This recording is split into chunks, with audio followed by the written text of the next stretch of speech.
नमस्कार। मुद्दे की बात में आप सभी का स्वागत है। मैं हूं आपके साथ गौरी शंकर। आज राष्ट्रपति का चुनाव संपन्न हो गया। 776 सांसदों और साथ ही साथ 4033 विधायकों के वोट मूल्य के आधार पर अगला नया राष्ट्रपति देश का कौन होगा, कौन बनेगा नया राष्ट्रपति, वोट मूल्य की हैसियत के हिसाब से, उसकी सियासी ताकत के हिसाब से तय हो जाएगा 21 जुलाई को। लेकिन सबसे बड़ी बात है कि क्या जिस विपक्षी एकता की बात लगातार विपक्ष की तमाम पार्टियों की तरफ से की जा रही थी, खासतौर पर कांग्रेस पार्टी की तरफ से, क्या राष्ट्रपति की चुनाव में वो विपक्षी एकता दिखी? शायद नहीं दिखी। अगर ऐसा होता तो बाकायदा कांग्रेस के कई सांसदों की तरफ से जो जानकारी मिल रही है कि बाकायदा उन्होंने द्रौपदी मुर्मू के पक्ष में वोट करते दिखे। सबसे बड़ी बात कि विपक्षी एकता को लेकर जो दावे किए जा रहे थे, राष्ट्रपति के चुनाव में उन दावों की पूरी तरह से पोल खुलती नजर आई। साफ तौर पर लग रहा है कि जैसा पहले हर लोगों को पता भी था कि एक आकलन था कि लगभग 60 से 61% वोट प्रतिशत जो है द्रौपदी मुर्मू के पक्ष में आ सकते हैं। ऐसा लग रहा है कि उससे अब ज्यादा वोट आएगा, क्योंकि विपक्षी एकता में पूरी तरह से सेंधमारी हुई है। मतलब यशवंत सिन्हा को समर्थन देने वाली पार्टियां पूरी तरह से औंधे मुंह गिरी है, और द्रौपदी मुर्मू के समर्थन में जो 44 पार्टियां एक साथ खड़ी थी, सिर्फ वही वोट नहीं मिला, बल्कि कुछ और सांसदों का, कुछ और विधायकों का वोट, जो कि अभी तक ये दावा किया जा रहा था कि यशवंत सिन्हा के पक्ष में वोट पड़ सकता है, लेकिन ऐसा होता नजर नहीं आया। तो क्या 2024 के हिसाब से इसको देखने की जरूरत है? क्या अभी भी विपक्ष 2024 के हिसाब से पूरी तरह से कंफ्यूज्ड लग रही है? क्या 2024 में अगर इसी तरह की एकता अगर बरकरार रही तो क्या 2024 में विपक्षी एकता के बल पर लोकसभा चुनाव में एक बार फिर विपक्ष को बड़ी मात मिलेगी? ये तमाम ऐसे सवाल हैं जिसका जवाब आज हम जानने की कोशिश करेंगे। कई पार्टियों के नेता, कई पार्टियों के प्रवक्ता हमारे साथ जुड़ेंगे और उनसे बातचीत करके इस बात को समझने की कोशिश करेंगे कि वाकई में इसके पीछे की पूरी रणनीति क्या है और किस तरह से एक बड़ी तस्वीर यहां पर निकलकर सामने दिख रही है कि राष्ट्रपति चुनाव में जो मत हुआ, जो मत का वैल्यू के आधार पर जो 21 जुलाई को नतीजे आएंगे, उसके आधार पर 2024 की तस्वीर को भी साफ तौर पर समझा जा सकता है। वैसे तो अप्रत्यक्ष चुनाव इसको कहा जाता है, जनता इसमें वोटिंग नहीं करती है। जो लोकसभा के सांसद होते हैं, राज्यसभा के सांसद होते हैं, और साथ ही साथ राज्यों के और केंद्र शासित प्रदेशों के जो विधायक होते हैं, वो लोग इसमें वोटिंग करते हैं। इलेक्टोरल जो कॉलेज होता है उसमें इनको शामिल किया जाता है। जो इसमें निर्वाचित सदस्य, मनोनीत जो सदस्य होते हैं, उनको वोट देने का अधिकार नहीं है। उसमें विधान परिषद के सदस्यों को वोट देने का अधिकार नहीं है। और इस आधार पर एक गणना है कि 776 सांसद टोटल जो लोकसभा राज्यसभा मिला करके है, उनका वोट वैल्यू, और साथ ही पूरे देश में जितने भी राज्य हैं और जितने केंद्र शासित प्रदेश हैं, उन तमाम राज्यों और केंद्र शासित प्रदेशों को मिलाकर 4033 विधायकों का वोट वैल्यू के हिसाब से 21 जुलाई को जो नतीजा निकलेगा, उस आधार पर यह पता चल जाएगा कि किसके खाते में बड़ी जीत यहां पर दिख रही है। वैसे साफ कहा जा रहा है अभी भी कि इसमें अब किसी तरह की कोई शक और गुंजाइश की बात नहीं रही कि यशवंत सिन्हा इसमें हार रहे हैं, बल्कि द्रौपदी मुर्मू बहुत ही शानदार तरीके से जीत हासिल कर रहे हैं और लगभग 61 से 62% वोट उनको मिलना तय दिख रहा है। कैसे बिखर गया विपक्ष? क्यों ये बात कही जा रही है? पार्टी लाइन के खिलाफ जाकर द्रौपदी मुर्मू को वोट डाला गया। कई उसमें कांग्रेस के सांसद हैं। ओडिशा के कांग्रेस विधायक ने भी क्रॉस वोटिंग की। मतलब वैसे तो राष्ट्रपति चुनाव में किसी भी पार्टी को अगर कोई भी सांसद या विधायक अगर अपनी पार्टी के खिलाफ अगर जाकर वोट करता है तो व्हिप जारी करने का अधिकार नहीं होता, लेकिन ये पता चल जाता है कि कौन क्रॉस वोटिंग किया। असम में कांग्रेस ने भी जमकर क्रॉस वोटिंग कांग्रेस पार्टी के सांसदों की तरफ से की गई। AIUDF ने यशवंत सिन्हा को समर्थन देने की बात कही थी, लेकिन ऐन मौके पर पलट गई। करीब 20 विधायकों ने भी क्रॉस वोटिंग किया। तो विपक्ष की एकता यहां पर पूरी तरह से धराशायी होती नजर आ रही है। हरियाणा में भी हुई क्रॉस वोटिंग, मुर्मू को दिया गया वोट। तो अभी तक अभी तक जो कहा जा रहा था कि 44 दलों का समर्थन द्रौपदी मुर्मू को है, लेकिन अब ऐसा लग रहा है कि 44 दल तो हैं ही, साथ ही जो क्रॉस वोटिंग हुई है उसका वोट वैल्यू भी द्रौपदी मुर्मू के खाते में जाना तय माना जा रहा है। और इसके बाद यह भी तय माना जा रहा है कि 61 से 62% वोट प्रतिशत कम से कम द्रौपदी मुर्मू के खाते में आना है, यानी कि लगभग 6 से 7 लाख के बीच या 7 से 7.5 लाख वोट के बीच हो सकता है कि द्रौपदी मुर्मू को आए। और ये जीत और हार का अंतर यहां पर साफ तौर पर देखा जा सकता है, कितना बड़ा जीत और हार का अंतर यहां पर दिखेगा। तो राष्ट्रपति चुनाव में विपक्ष की जो एकता है, जिसका लिटमस टेस्ट भी होना था इस चुनाव में, वो लिटमस टेस्ट में पूरी तरह से फेल होता दिखा। विपक्ष की एकता पूरी तरह से धराशायी होती नजर आई। और विपक्ष खास तौर पर कांग्रेस पार्टी के अंदर क्रॉस वोटिंग बहुत ज्यादा देखी गई। और अलग अलग राज्यों में सिर्फ उत्तर प्रदेश ही नहीं, बल्कि गुजरात की बात कर लें, असम की बात कर लें, ओडिशा की बात कर लें, अलग अलग प्रदेशों में कांग्रेस के सांसदों और विधायकों की तरफ से क्रॉस वोटिंग की गई और द्रौपदी मुर्मू के पक्ष में वोटिंग किया गया। चलिए, इस वक्त हमारे साथ मेहमान जुड़े हुए हैं और इस वक्त हमारे साथ जुड़े हुए हैं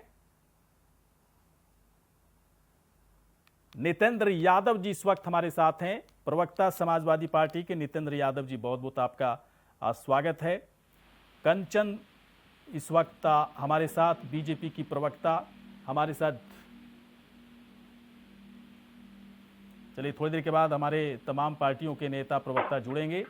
और एक बार फिर से मैं आपको बताना चाहूँगा कि राष्ट्रपति का चुनाव संपन्न हो गया। मानसून सत्र के बीच, गहमा गहमी के बीच राष्ट्रपति का चुनाव भी होता रहा, लेकिन क्रॉस वोटिंग का खेल भी यहाँ पर साफ तौर पर समझा गया। जो लिटमस टेस्ट था विपक्षी पार्टियों की एकता का, वही पूरी तरह से धराशायी और फेल होती यहाँ पर दिखी। चलिए, नितेंद्र यादव जी, समाजवादी पार्टी के प्रवक्ता, स्वागत है नितेंद्र यादव जी आपका। रत्नाकर सिंह जी इस वक्त हमारे साथ हैं, कांग्रेस पार्टी के प्रवक्ता। रत्नाकर जी, बहुत बहुत आपका स्वागत है। रत्नाकर जी, वैसे उस दिन के लिए थोड़ा सा आप लोगों को ध्यान रखना चाहिए डिबेट को लेकर के, है ना। अभद्र भाषा का इस्तेमाल वैसे आपकी तरफ से नहीं किया गया, इसलिए मैंने आपको बुलाया, लेकिन आज के डिबेट में अभद्र भाषा का इस्तेमाल नहीं होना चाहिए। मैं पहले ही बोल देता हूँ, जो भी करेंगे अभद्र भाषा का इस्तेमाल, मैं तुरंत उनका डाउन कर दूंगा ऑडियो। कंचन द्विवेदी इस वक्त हमारे साथ हैं, बीजेपी की प्रवक्ता कंचन द्विवेदी जी, आपका स्वागत है। और वरिष्ठ पत्रकार आरबी उपाध्याय जी हमारे साथ जुड़े हुए हैं। आरबी उपाध्याय जी, स्वागत है। सबसे पहले उपाध्याय से आपके पास में आऊंगा। सुन पा रहे हैं सर उपाध्याय जी? जी, सुन पा रहा हूं। राष्ट्रपति का चुनाव संपन्न हो गया, ऐसा नहीं है कि कोई बड़ी बात हो गई, हर 5 साल के बाद चुनाव होता ही है उपाध्याय जी। और ये भी तय होता है, पहले से तय होता है कौन जीतेगा कौन हारेगा। लेकिन हर बार विपक्ष की तरफ से दावे किए जाते हैं कि उसकी एकता पूरी तरह से एकजुट है, एकता में किसी तरह की कोई कमी नहीं दिखेगी। और हमारी एकजुटता के बलबूते हम अंतरात्मा की आवाज़ तक की भी बात सामने आई, उसके बलबूते हम राष्ट्रपति का चुनाव जीत जाएंगे। वैसे होना नहीं है। लेकिन एक बात बताइए, विपक्ष कहाँ दिखा इस राष्ट्रपति चुनाव में और क्या हाल है विपक्ष का, जरा बताइए, एकदम सही तस्वीर बताइए आरबी उपाध्याय जी। देखिए, विपक्ष कोई पहली बार बिखरा हुआ नजर नहीं आया है। विपक्ष समय समय पर जब भी अवसर आता है तो मैं देखता हूँ बिखरा हुआ ही नजर आता है। और जब राजनीति का व्यवसायीकरण हो जाएगा तो फायदा सर्वोपरि होता है। कहाँ फायदा हो सकता है, फायदे के हिसाब से गठबंधन होते हैं और फायदे के हिसाब से ही समीकरण बनते हैं। सत्ताधारी दल को उसका बेनिफिट मिलता है और बहुत सारे लोग सत्ता के साथ जाना, सत्ता के साथ रहना पसंद करते हैं। आप देखेंगे राष्ट्रपति चुनाव में देखने को मिला, जो विपक्ष एकजुट होने की दुहाई दे रहा था या दावा कर रहा था, वहां समाजवादी पार्टी को लीजिए तो ओम प्रकाश राजभर अलग अपना, वो कहते हैं हमें बुलाया ही नहीं, हमसे बात ही नहीं की, हम तो मुर्मू जी को वोट करेंगे, जबकि वो सत्ताधारी दल की उम्मीदवार हैं। और इसी कड़ी में आप देखेंगे यादव जी भी और आगे निकल गए। शिवपाल यादव ने कि चिट्ठी लिख दी और वो मीडिया में आ गई। तो एकता कहाँ पर है? एकता सिर्फ कहने के लिए। अगर कोई फायदा हो रहा होता तो विपक्ष फौरन एकजुट हो जाएगा। पता लग रहा होता कि विपक्ष की सरकार बनने वाली और विपक्ष में सब मंत्री बनने वाले हैं। देखो, सत्ता पक्ष के लोग भी विपक्ष में आ जाएंगे। उन्होंने कहा नहीं भाई, मंत्री में तो मेरा नाम भी लिख लो। तो राजनीति का जब व्यवसायीकरण होगा तो इस तरह की चीजें देखने की मिलती है। और द्रौपदी मुर्मू जी के पक्ष में सबसे बड़ी बात यह थी कि महिला हैं, आदिवासी हैं, और किसी आदिवासी को अगर कोई सत्य सम्मान मिलता है तो मैं समझता हूँ कि समाज के अंतिम पायदान पर जो हम बात करते हैं कि लाइन में जो आखिर में उसको चांस मिलना चाहिए। तो वो कहीं ना कहीं बीजेपी जिस तरह के फैसले लेती है वो सबको चौंका देती है। नहीं, ठीक है, तो जो आप कह रहे हैं उपाध्याय जी, वो ठीक है। आदिवासी चेहरा है ना। सामाजिक वर्गीकरण के हिसाब से सबसे नीचे पायदान पर ये लोग खड़े हैं। लेकिन हर इंसान, चाहे कोई भी किसी भी जाति धर्म बिरादरी का हो, एक संघर्ष करने के बाद ही आगे बढ़ता है ना। द्रौपदी मुर्मू जी का अपना संघर्ष है, यशवंत सिन्हा जी का भी कोई मतलब ऐसा नहीं कि बहुत आसान संघर्ष करके उन्होंने ना इस तरह की चीज़ें हासिल की हैं। उम्मीदवारों की जो सियासी ताकत है ना, वो दरअसल दर्शाता है कि कौन जीतेगा कौन हारेगा। उम्मीदवार की जो सियासी ताकत है उसकी, है ना, उसको समर्थन देने वाली पार्टियों से आ रही है। चूंकि द्रौपदी मुर्मू को समर्थन एनडीए की तरफ से हो रहा है तो वो जीत जाएंगे, ये तय लग रहा है। यशवंत सिन्हा को जो सपोर्ट करने वाले लोग हैं, विपक्ष, उनके पास मत वैल्यू कम है, इसलिए हारने के चांसेस ज़्यादा दिख रहे हैं।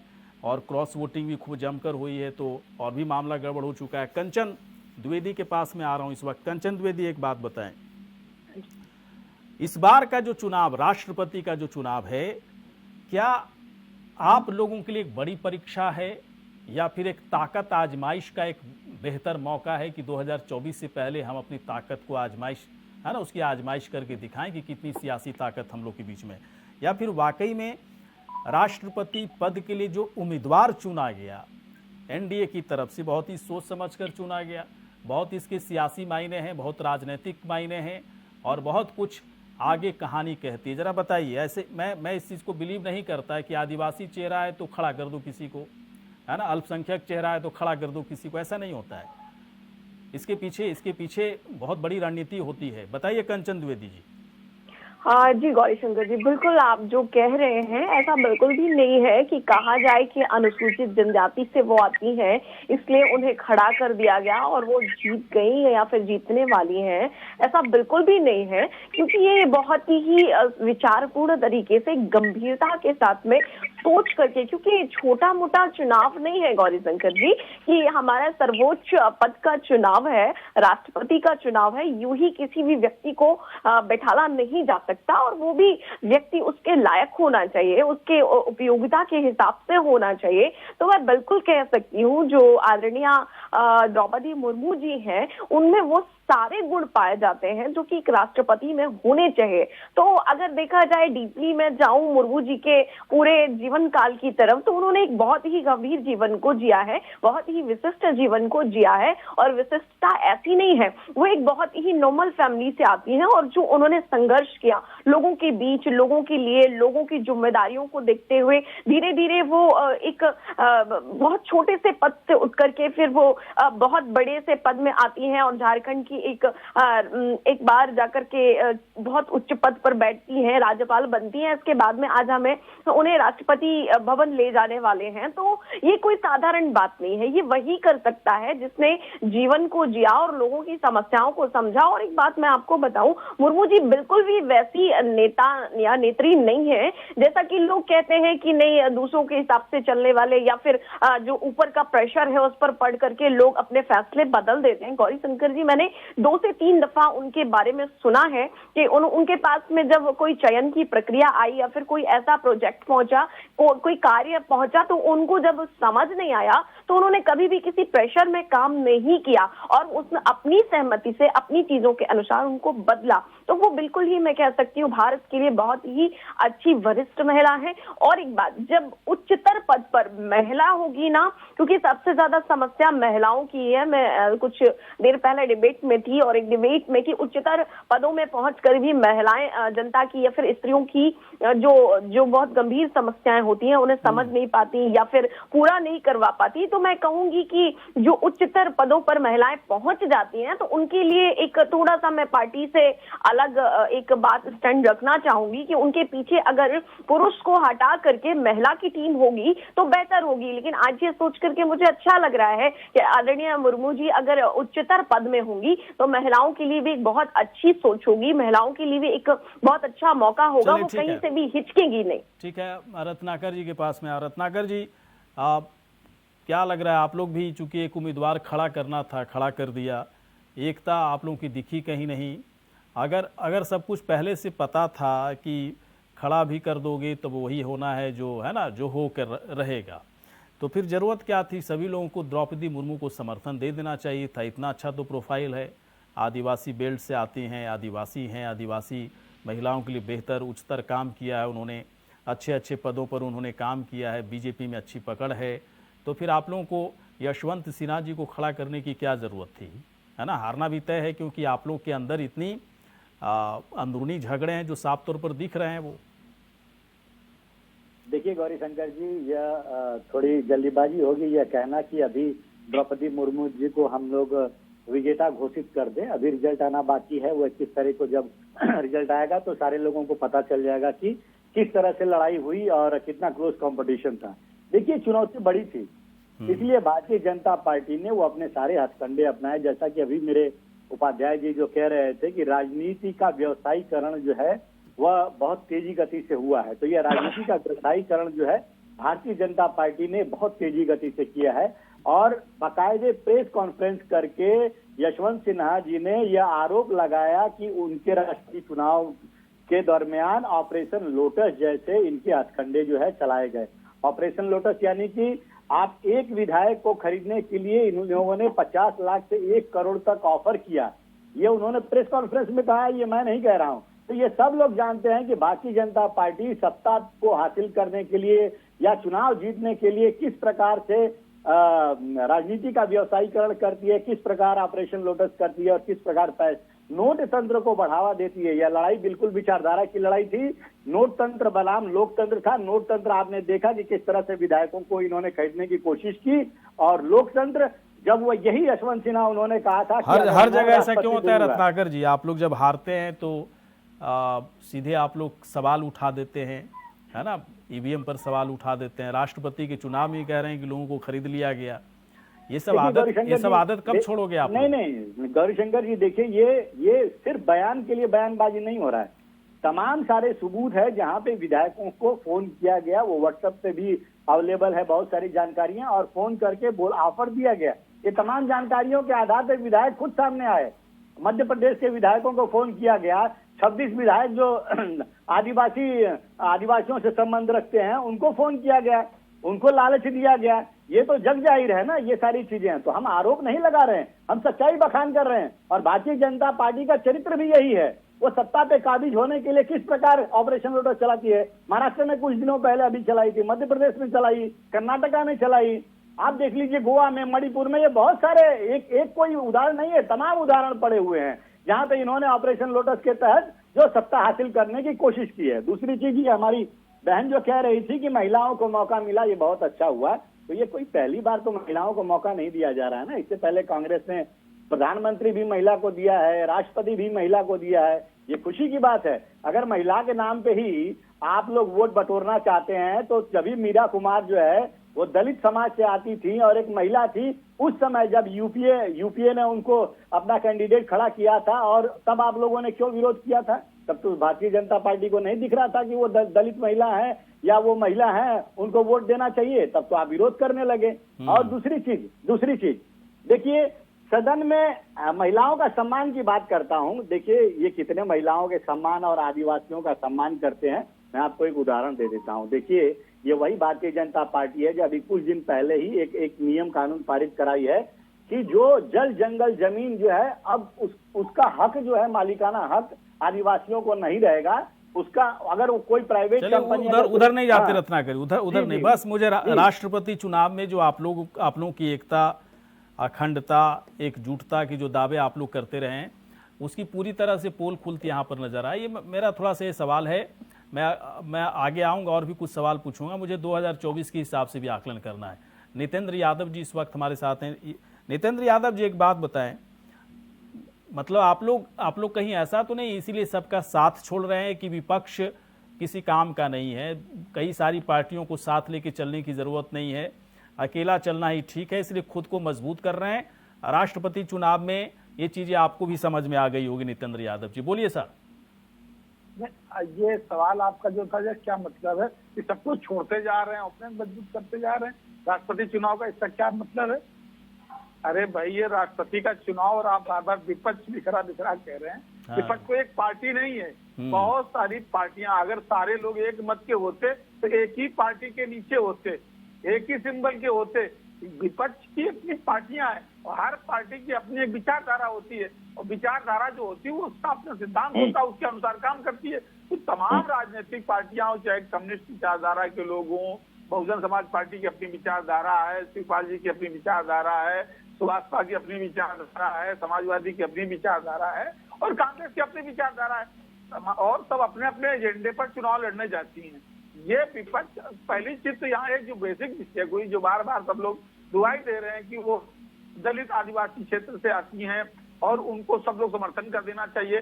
तो क्या सरकार की तरफ से या सत्ता पक्ष की तरफ से जब लोग राष्ट्रपति का कैंडिडेट डिक्लेयर किया जाता है तो विपक्ष के सारे राजनीतिक दलों को बुला करके एक वार्ता की जाती है? तो क्या ये प्रस्ताव भारतीय जनता पार्टी, क्या आदरणीय प्रधानमंत्री या सत्ता पक्ष रखा गया था क्या कि हम इस दलित आदिवासी क्षेत्र से, एक अति पिछड़े समाज से, अति दलित समाज से एक हम महिला को कैंडिडेट बनाने जा रहे हैं? तो क्या विपक्ष पर सहमति जताए और निर्विरोध निर्वाचित करा दिया जाए? क्या ऐसा कोई प्रस्ताव भारतीय जनता पार्टी ने रखा था क्या? और नहीं रखा था तो क्यों नहीं रखा था? ये किसकी कमी? और बार बार जो महिला करके एक कैच करने की परंपरा है, तो क्या 2014 के बाद ये एक जो कहा जाता है कि जो भूतों और भविष्यों कभी हुआ ही नहीं, वही हुआ है? तो क्या ये पहली बार हुआ है क्या कि कोई महिला को और दलित महिला को राष्ट्रपति का कैंडिडेट बनाया गया है? सही बात है, चर्चा कर रहे थे। नितिन जी, मैं आपकी बात से सहमत हूँ, लेकिन एक बात बताइए, मैं जो सवाल पूछा उसके पीछे एक वजह है।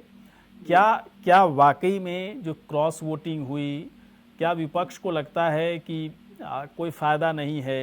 है ना, विपक्ष में सभी पार्टियों की बात कर रहा हूँ, कांग्रेस में ही सबसे ज्यादा क्रॉस वोटिंग देखने को मिली है। इसका मतलब साफ हुआ ना कि कई मसलों को लेकर के विपक्ष में एकजुटता है नहीं। ये साफ तौर पर कई बार इस तरह की चीजें देखने को मिलती है हम लोग को। बहुत जरूरी नहीं कि विपक्ष में एकजुटता हो।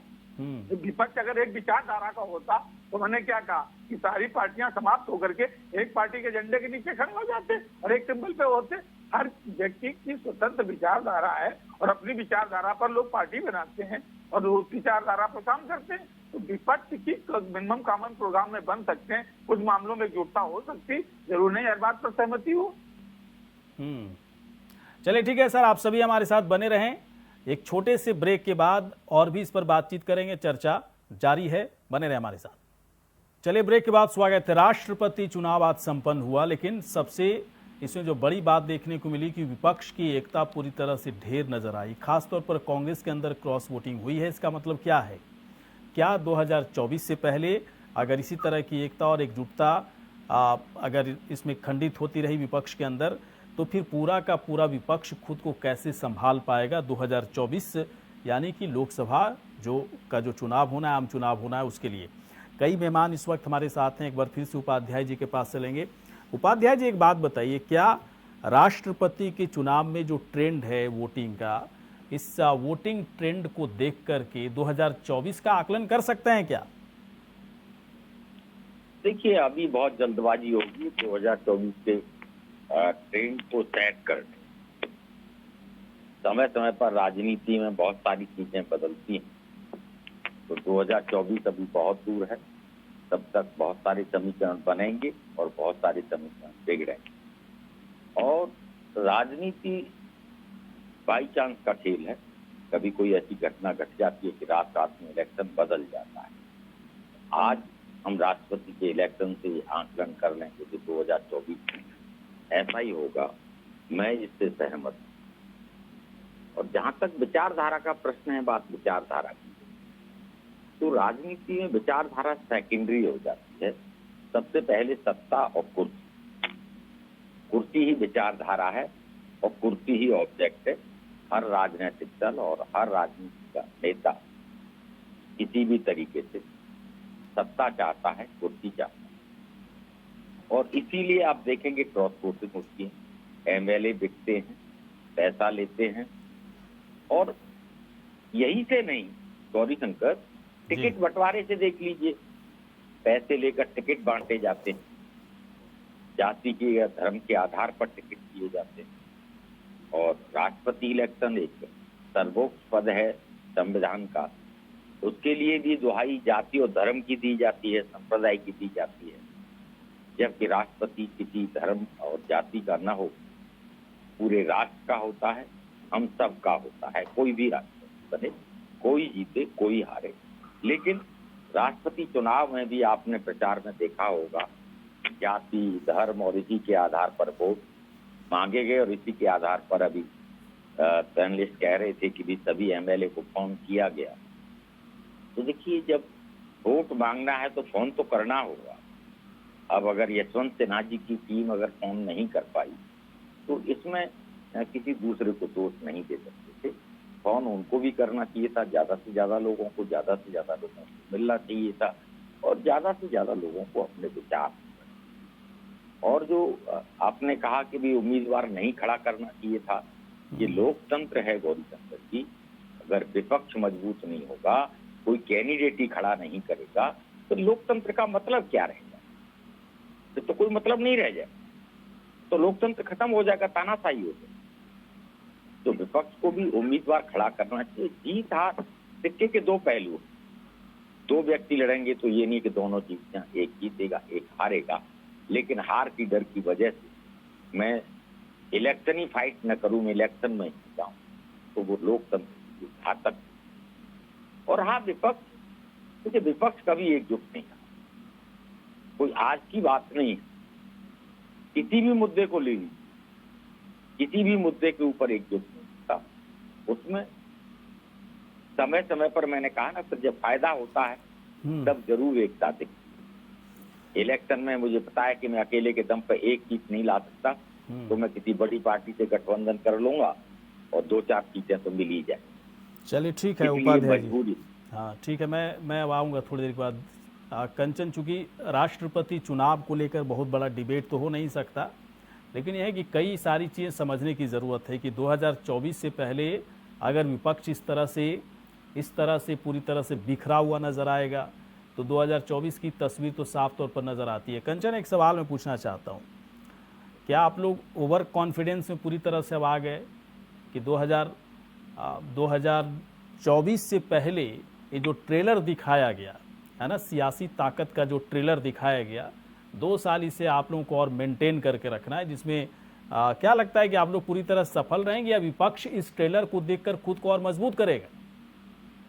देखिए गौरी शंकर जी, ये जो चुनाव है, ओवर कॉन्फिडेंस हम में नहीं, कभी किसी चुनाव में नहीं रहा।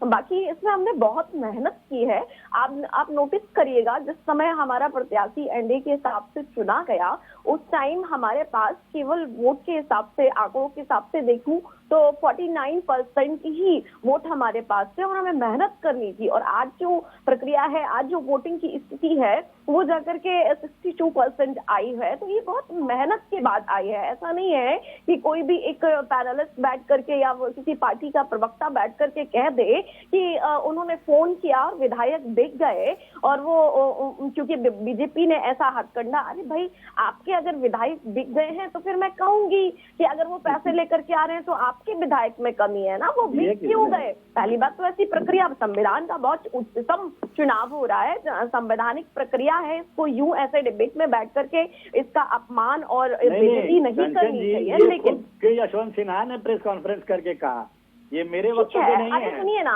यशवंत सिन्हा ने कहा ना, खुद उन्होंने कहा जो संवैधानिक पद के लिए मेरी जो प्रक्रिया, एक सेकंड, मेरी जो प्रक्रिया है, मेरा जो विचार है, मैं रख रही हूँ कि संवैधानिक प्रक्रिया है, इसको ऐसे लांछन नहीं लगाना चाहिए। बाकी ठीक है, अगर आपके विधायक बिक गए तो ये आपकी कमी है ना, आपने अपने विधायक को क्यों नहीं संभाल पाया, और अगर संभाल नहीं पाया तो मैं कहूंगी कि वो लोभी और लालची थे। अगर आपके विधायक बिक गए तो ये आपकी समस्या है ना, आपके विधायक क्यों बिक गए और आपने उन्हें फोन क्यों नहीं कर पाया कि वो आपके पास नहीं आ पाए। तो इसमें अब आप दोष दें, आप जो काम नहीं कर रहे हैं आप उसका भी दोष दें, जो पार्टी जीत रही है या जो प्रत्याशी जीत रहा है, तो ये तो आपके कर्म है ना। और हमारे यहाँ पर कहा जाता है गौरी शंकर जी कि आप जैसा कर्म करोगे वैसा आपको फल मिलेगा। कर्म प्रधान विश्व कर राखा, जो जस करे सो तत्फल चाखा। अब मैं क्या कर सकती हूँ और आदरणीय मुर्मू जी क्या कर क्रॉस सकती हैं? वोटिंग फिर क्यों हो रहा है विधायक कंचन जी?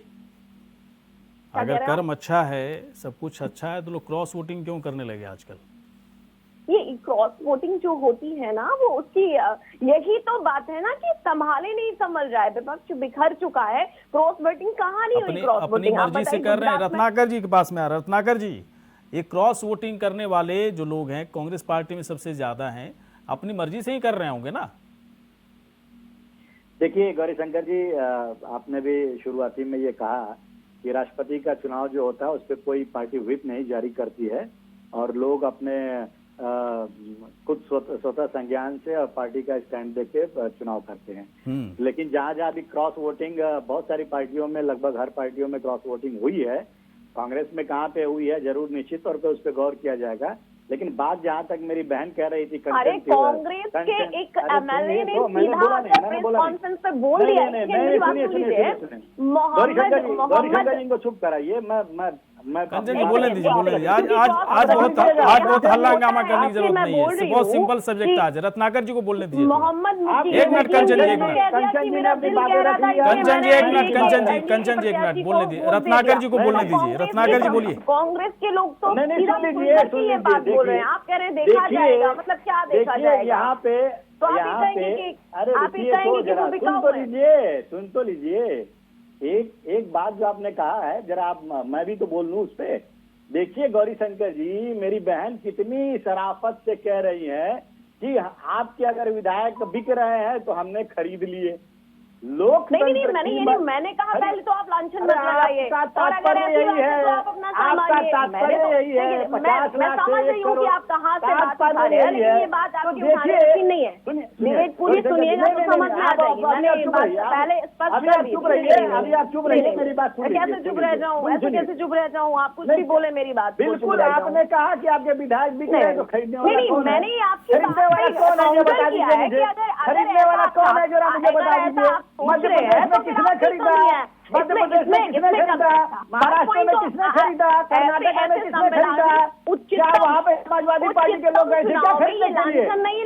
महाराष्ट्र में बहुजन समाज पार्टी आई थी क्या खरीदने के लिए? ऐसे लांछन बिल्कुल ही आपत्तिजनक है, नहीं होने चाहिए जो आपने बोले। और इसलिए मैंने बोला कि बोलने नहीं दूंगा। अगर आपको लगता है कि पैसे से खरीदे, मैंने सिर्फ आपकी बात का जवाब दिया है कि आपको इस बात का फिर ख्याल रखना चाहिए डिबेट में। कंचन जी, एक मिनट कंचन जी, उनकी बात पूरी होने दीजिए। मुझे नितेंद्र यादव जी से भी बात करना है। बोलिए रत्नाकर जी, 1 मिनट में पूरी बात कर लीजिए। जी देखिए गौरीशंकर जी, आज जो कह रही हैं कि हमने नहीं खरीदा, अरे आपने नहीं खरीदा तो जो सरकार बना रहे हैं, महाराष्ट्र में किसकी सरकार बनी, मध्य प्रदेश में किसकी सरकार बनी, कर्नाटक की सरकार में किसकी बनी, तो क्या ये भाई समाजवादी वाले जो बैठे हैं इन्होंने ये गए थे क्या खरीदने के लिए? अरे आप ही लोग खरीदते हैं और कितनी मासूमियत से कहते हैं कि आप बिक गए तो उसमें हमारी क्या गलती। देखिए लोकतंत्र में जनता के जनादेश का अपमान किस तरह से किया जाता है। ये भारतीय जनता पार्टी होते नहीं है, बिल्कुल सरकार।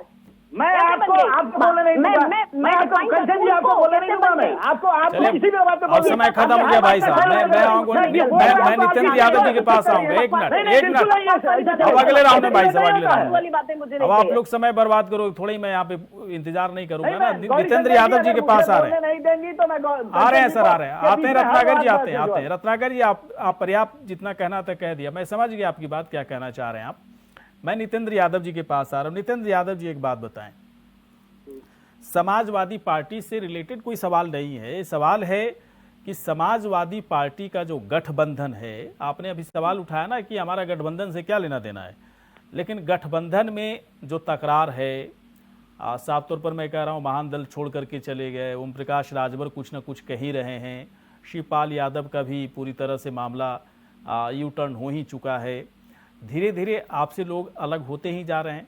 मैं कह रहा हूं कि 2024 से पहले की रणनीति जो दिख रहा है इस वक्त, राष्ट्रपति चुनाव से पहले की तस्वीर, उसके हिसाब से समाजवादी पार्टी क्या सोचेगी, कैसे 2024 को मतलब अपने तरीके से डील करने की कोशिश करेगी वो 2024 को?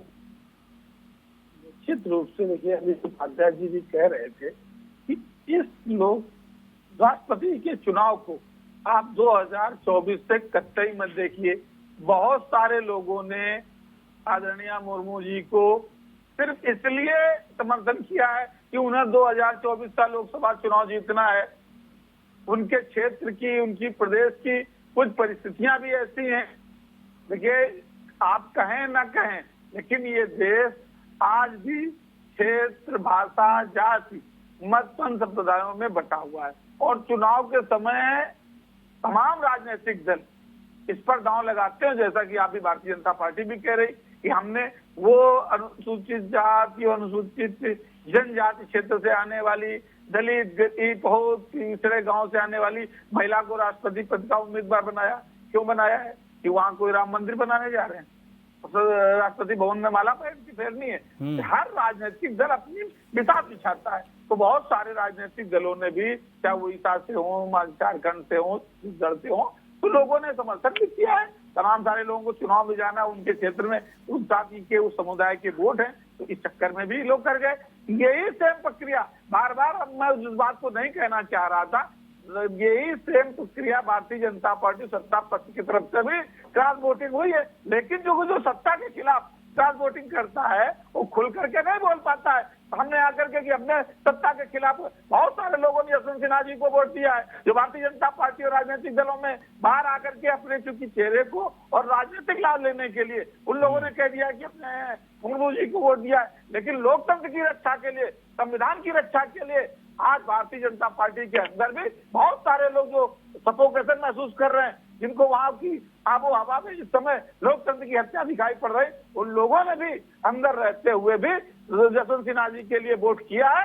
और रिजल्ट अभी आएगा तो आप देखें कितना टफ कंपटीशन था। जो अभी 62% और 25% का रेशियो यहाँ बैठ करके टीवी में गिनाया जा रहा है। जिस दिन वोट काउंटिंग होगी और काउंटिंग होने के बाद आप देखेंगे कि किस तरीके का टफ कंपटीशन था। और 2024 आते आते ये जबरदस्त जनाक्रोश में तब्दील होने जा रहा है। और 2024 में भारतीय जनता पार्टी कहाँ होगी ये दिखाई पड़ेगा। आज ही रोटी में, सब्जी में, लस्सी में, दाल में जीएसटी जो लगाई गई है, आम गरीब आदमी बैठा है कंचन जी का, उनकी पार्टी का स्वागत करने के लिए कि आइएगा 2024 से वोट मांगने, तो बताऊंगा कि हमारी रोटी तक में जीएसटी लगा दी गई है। हमारी मोदी जी कह रहे थे छाछ में, दही में, दूध में यदि जीएसटी होती थी, अब नहीं होगी। कहाँ चला गया मोदी जी का वादा? 2024 आने के पहले भूल गए। अच्छा, ठीक है जी, ठीक है नितेंद्र यादव जी, मैं समझ रहा हूँ। देखिए राष्ट्रपति का चुनाव, देश की इज्जत गिर रही है। राष्ट्रपति का चुनाव तो देखिए आप प्रत्यक्ष तौर पर चुनाव होता है, जनता इसमें भाग लेती नहीं है। लेकिन एक बड़ा इंपॉर्टेंट सवाल जो मुझे लगता है कई सालों से इस बात को मैं सोचता रहा हूँ, आरबी उपाध्याय जी के पास में चलता हूँ। उपाध्याय जी एक बात बताइए, ठीक है संविधान में जिस तरीके से वर्णित है उस तरीके से राष्ट्रपति का चुनाव हो रहा है, लेकिन राष्ट्रपति के चुनाव में भी क्या ये जो मुद्दे उठा रहे हैं नितेंद्र यादव जी, महंगाई और तमाम तरह की चीज़ों का, इसका कोई फर्क पड़ता है क्या? कोई फर्क नहीं पड़ता है। और इसके बाद राष्ट्रपति चुन लिया जाता है, ठीक है, जो जो जो सांसद की तरफ से वोट दिया जा रहा है, जो विधायक की तरफ से वोट दिया जा रहा है, वो अप्रत्यक्ष तरीके से जनता ही वोट कर रही है। लेकिन राष्ट्रपति महामहिम के चुनाव से पहले ये सब मुद्दे पूरी तरह से गौण रहते हैं। ये बड़ी हैरानी की बात होती है कि राष्ट्रपति के चुनाव के तरीके भले ही अलग हैं, लेकिन देश के सर्वोच्च स्थान पर बैठने वाले के सामने महंगाई, बेरोजगारी, ये तमाम जैसे मुद्दों से उन्हें झेलना नहीं पड़ता है, जैसे प्रधानमंत्री के चुनाव में होता है ना। देखिए, राष्ट्रपति का चुनाव का महंगाई, बेरोजगारी, किसान, मजदूर, इससे कोई लेना देना नहीं होता है। क्यों? डायरेक्ट इन्वॉल्वमेंट महामहिम की इन सब मुद्दों के साथ नहीं रहे। वहाँ देश का सर्वोच्च और संवैधानिक पद है, व्यक्ति विशेष की एक पहचान होती है और उस पहचान के आधार पर इलेक्शन लड़ा जाता है। लोग जो वोट करते हैं, जो भी सांसद और विधायक, वो उसी आधार पर करते हैं। क्यों कि राष्ट्रपति का पद या खुद महामहिम न महंगाई बढ़ा सकते हैं, न महंगाई घटा सकते हैं, न रोजगार दे सकते हैं, न ही रोजगार ले सकते हैं। तो ये जो मुद्दे होते हैं ये बेमानी, इन मुद्दों का कोई औचित्य राष्ट्रपति चुनाव में नहीं होता है और न इनसे कोई फर्क पड़ता है। रहा गठबंधन बनते हैं, टूटते हैं, कोई ये नहीं है कि भाई समाजवादी पार्टी का गठबंधन, समाजवादी पार्टी कांग्रेस का गठबंधन टूटा, समाजवादी पार्टी बीएसपी का गठबंधन टूटा, बीजेपी का शिवसेना का गठबंधन टूटा। और तो और बिहार में आप देखेंगे जो नीतीश कुमार मंच साझा नहीं करते थे माननीय प्रधानमंत्री के साथ, उनके साथ गठबंधन बना और आज वो मुख्यमंत्री हैं। तो देखिए, राजनीति में अपनी अपनी सुविधानुसार गठबंधन होते हैं और अपनी अपनी सुविधा के लिए तोड़ दिए जाते हैं। और राजनीति का मैंने पहले भी कहा था कि कोई विचारधारा मायने नहीं रखती और जो पार्टी की कोई कमिटमेंट मायने नहीं रखती। करोड़ों रुपए खर्च करके टिकट लाएगा, करोड़ों रुपए खर्च करेगा इलेक्शन में, तब जीतेगा, तो वो चैरिटी के लिए नहीं आता है। मुझे वो जब करोड़ों रुपए, चलिए ठीक है आरबी जी, ठीक है। आप कंचन के पास में आ रहा हूँ। कंचन, एक बात बताएं, राष्ट्रपति का चुनाव संपन्न हो गया, 21 जुलाई को नतीजे आएंगे, 25 जुलाई को नया राष्ट्रपति देश को मिल जाएगा। वैसे तो 21 को ही मिल जाएगा, लेकिन 25 को शपथ लिया जाएगा। अब मुझे एक चीज़ बताइए, क्या जो ये बड़ा लिटमस टेस्ट आप लोगों की तरफ से भी था, एक तरह से एनडीए का भी एक लिटमस टेस्ट था कि देखा तो जाए कि राष्ट्रपति चुनाव में क्या क्या होता है। सामने कई सारी चीज़ें दिख गई, आप लोग एकजुट दिखे, विपक्ष यहाँ पर पूरी तरह से बिखरता हुआ नजर आया। क्या ये गारंटी है कि 2024 तक यही स्थिति बनी रहेगी? क्योंकि यही सेम चीज विपक्ष के लिए भी एक उत्प्रेरक की तरह काम करेगा, कैटलिस्ट की तरह काम करेगा कि भाई संभल जाओ, नहीं तो 2024 भी हाथ से निकलने वाला है। बिल्कुल गौरी शंकर जी, आप कह रहे हैं ना, राजनीति में जो बात करूं, राजनीति को जितना मैंने समझा है, बड़ों से जितना सुना है, राजनीति में कभी भी कोई भी पासा पलट सकता है। बस यही है कि आप कितना किसको बना के रख सकते हैं। आपके ये कामों पर डिपेंड करेगा, आपकी व्यवस्था पर डिपेंड करेगा, आपके संभालने की पद्धति पर डिपेंड करेगा। आप कैसे राजनीति में जो चीजें हैं उसे संभाल सकते हैं, जनता को कैसे संतुष्ट कर सकते हैं, जनता के हितों की बातों को कैसे रख सकते हैं, ये वहां से आता है। 2024 जो बात आप बार बार कर रहे हैं, तो खैर इन सारी चीजों से इसका कोई ताल्लुक नहीं है, लेकिन फिर भी क्योंकि हम तो चाहते हैं ना कि हर समय हम भारत की व्यवस्था को ठीक कर सकें। जो बीजेपी का जो माइंडेड है वो यही है कि सारी चीजें ठीक हो सके और जनता के लिए और देश के हित में हम कार्य कर सके। तो ये जो व्यवस्था है, इतिहास में सुधार है या फिर जो भी व्यवस्थाएं पहले से बिगड़ी हुई थी, जो ढर्रे पर चीजें चल रही थी, वो ना चलते हुए हम उन्हें सुंदरीकरण के हिसाब से देख सकें या फिर हम देखें तीर्थों के हिसाब से कि हर एक चीज बहुत अच्छी संभल रही है, जो पहले लोग नहीं संभालते थे, केवल अपनी पार्टियों के लिए और अपने घर की राजनीति करने के लिए ही राजनीति में उतरते थे और अपने घरों को भरने के लिए चीजें करते थे। तो बीजेपी में तो ये देखने को नहीं मिलता। तो मैं यही कहूंगी कि 2024 बिल्कुल भी इस उम्मीद पर नहीं होगा कि आप चुनाव में अभी आंकड़े क्या है, अभी आपकी चीजें क्या है। मैं अपनी पार्टी के लिए भी बोल रही हूँ, हाँ, ये कार्यों पर डिपेंड करेगा, ये हमारे जो पद्धति है उस पर डिपेंड करेगा। बताइए रत्नाकर जी, आप लोगों का क्या रणनीति रहेगा? राष्ट्रपति चुनाव की तस्वीर देखने के बाद चीज़ें आप लोग भी समझ में आ रही है ना कि जैसा हम लोग सोच रहे हैं वैसा है नहीं। विपक्ष को बहुत अलग तरीके से मजबूत होने की ज़रूरत है। देखिए गौरीशंकर जी, ये जो राष्ट्रपति का चुनाव होता है कहीं न कहीं ये प्रत्यक्ष रूप से चुनाव नहीं होता है। प्रत्यक्ष रूप से चुनाव होता है जनता का, प्रत्यक्ष रूप से चुनाव इसमें भागीदारी होती है। और ये चुनौतियां जो होती है, संवैधानिक चुनौतियां ज्यादा होती है राष्ट्रपति के पास, जो जहाँ पे वो संवैधानिक तरीकों से देश चले, ये उनको सुनिश्चित करना होता है। और जैसा कि यशवंत सिन्हा ने खुद कई बार प्रेस कॉन्फ्रेंस करके ये अपनी बातों को रखा, उन्होंने अपने विचारों को रखा कि हम जब राष्ट्रपति बनेंगे तो केंद्रीय एजेंसियों का जिस प्रकार दुरुपयोग किया जा रहा है वो दुरुपयोग नहीं होने देंगे। तो ये सारी विचारधारा उन्होंने समय समय पे रखा। लेकिन ये भी देखने को मिला कि द्रौपदी मुर्मू जी जो है 15 राज्यों से अधिक इन्होंने दौरा किया, लेकिन उनका विचारधारा कहीं पे सुनने को नहीं मिला। तो कहीं न कहीं एक जो मेरी बहन कह रही थी कि क्वालिटी भी देखने को होता है, तो मेरे हिसाब से जसवंत सिन्हा जो 10 साल का उनका जो केंद्रीय वातावरण मंत्री अनुभव रहा और काफी बड़े पोर्टफोलियो उन्होंने हैंडल किए और काफी राजनीति अनुभव जो है कहीं उनसे बहुत ज्यादा उनका रहा है। और भारतीय जनता पार्टी में भी उन्होंने काम किया है। तो कहीं न कहीं मन की जो बात सुननी चाहिए तो भारतीय जनता पार्टी को, लोगों को उनको वोट करना चाहिए था। चलिए वो अलग बात है। दूसरी बात ये कह रही है आज की भारतीय जनता पार्टी तो जो है, हमारे प्रत्याशी में कमी कहाँ आ रही है बताइए ना? वो कहीं से कमजोर हैं क्या?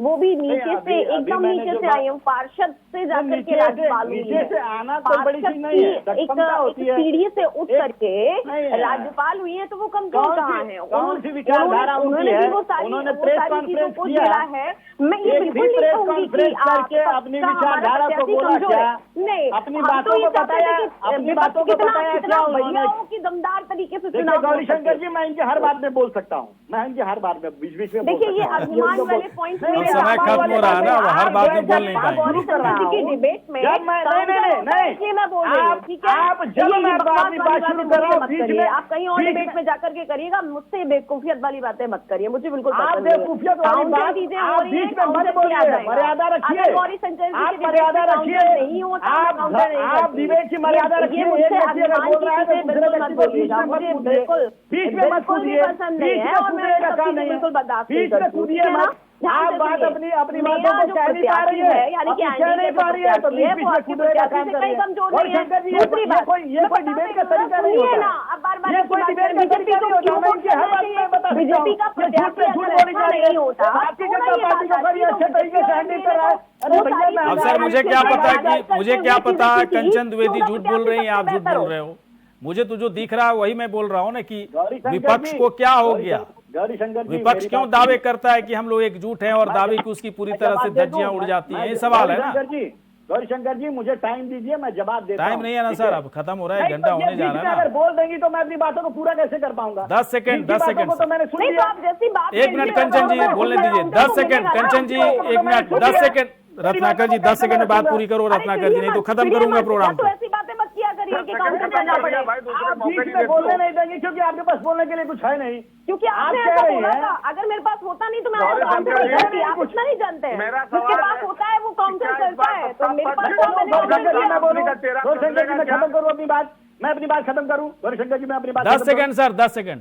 बिल्कुल। देखिए ये कह रही हैं कि भारतीय जनता पार्टी ने बहुत अच्छे तरीके से सब हैंडल कर रही है और जनता जो है उनको फिर से जिता कर लाएगी और मुद्दों पे जिता कर लाएगी। भैया आपने क्या अच्छे तरीके से किया? महंगाई तो आपने आजादी से लेकर अभी तक सर्वाधिक कर दिया, बेरोजगारी भी अभी राष्ट्रपति का चुनाव है, राष्ट्रपति का चुनाव है, 2024 में बोलेगा नहीं बात जाएंगे या फिर अभी तक आप बोलते चले आ रहे जो है ऐतिहासिक रुपए की गिरावट हो गई। प्रधानमंत्री जी कहते पता है समय खत्म हो गया सर, समय खत्म हो गया। अब लड़ने से कोई फायदा नहीं, आप लड़ने से कोई फायदा नहीं। आप चारों यहाँ पर आए, आप चारों यहाँ पर आए, बहुत बहुत शुक्रिया, धन्यवाद। इसी के साथ हमारे इस खास कार्यक्रम में इतना ही, नमस्कार।